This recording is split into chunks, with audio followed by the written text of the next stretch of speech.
Les membres du Conseil national de concertation et de coopération réunis à Kaolack, c'est dans le cadre du projet d'appui aux réformes et aux politiques agricoles. Plusieurs points ont été abordés lors de cette rencontre.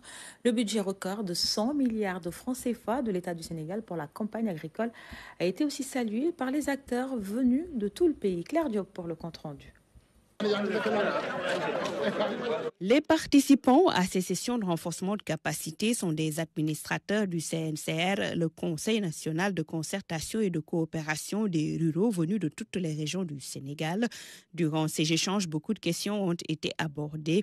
Situation actuelle du monde agro-silvopastoral, financement des activités, évaluation des lois et règlements en vigueur, accès aux fonciers, la relève par la jeune génération également. Des enjeux majeurs portés par ces acteurs. Objectif, lancer la réflexion et trouver des solutions idoines pour booster les performances des exploitations familiales, aussi favoriser la souveraineté alimentaire. La première chose, c'est que nous poursuivons une finalité d'apporter notre contribution pour qu'il y ait le développement de l'agriculture paysanne sénégalaise. En premier. Et sur ça, nous avons des modalités. On est né pendant ces 30 ans en acceptant de partir nos propres responsabilités, en s'assumant de ces propres responsabilités, par le biais de participer à l'élaboration, à la mise en œuvre et à l'évaluation des politiques agricoles sénégalaises. Cette année, l'État du Sénégal a revu à la hausse l'enveloppe dédiée au secteur agricole, 100 milliards de francs CFA pour accompagner la réussite de la campagne. Le CNCR se dit en phase avec ces mesures. Et la recommandation que nous avons fondamentalement, c'est d'aider particulièrement à qu'on n'ait pas de retard de distribution des premiers intrants. C'est là où je vous suis dit, nous avons fait le premier point, nous voulons présenter nos résultats en attendant une journée pour compléter, parce que quand on doit parler avec l'ensemble des personnes et il nous reste quelques informations. Mais la forte recommandation que nous avons, en premier lieu, le souhait, c'est d'avoir une bonne pluviométrie.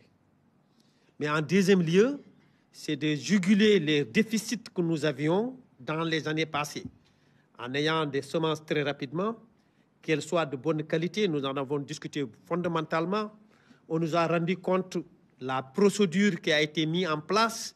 On demanderait fortement à nos membres, quand tu sens que la qualité de la semence ne va pas, de ne pas les réceptionner. C'est aussi simple. Parce que l'État met autant de moyens pour qu'on puisse arriver à ces intrants. Nous le reconnaissons. Et donc, si on sent que ce n'est pas de la bonne qualité, la meilleure formule, c'est de ne pas les réceptionner. La deuxième chose, c'est que nous surveillons, c'est les intrants, c'est les engrais. Mais au-delà, nous sommes en train de travailler en même temps sur les formes de production. L'idée d'accompagner les membres du CNCR sur la production de maïs est émise. Les négociations sont entamées pour apporter une contribution significative. On pense appuyer nos membres sur la productivité et la production du maïs par le biais de l'ASPRODEP. On est en train de négocier avec l'État et le ministère en tant que tel pour qu'on puisse apporter notre contribution sur la productivité pour l'atteinte de cette souveraineté alimentaire. Qu'on soit dans le cadre du maïs, qu'on soit dans le cadre de toutes les filières qui ont été citées comme filières premières, particulièrement des filières saison sèche, qui devraient apporter très rapidement à aider à être pas dépendant. Le CNCR, c'est 30 ans d'expérience dans les activités agro-silvopastorales, notamment dans le monde rural.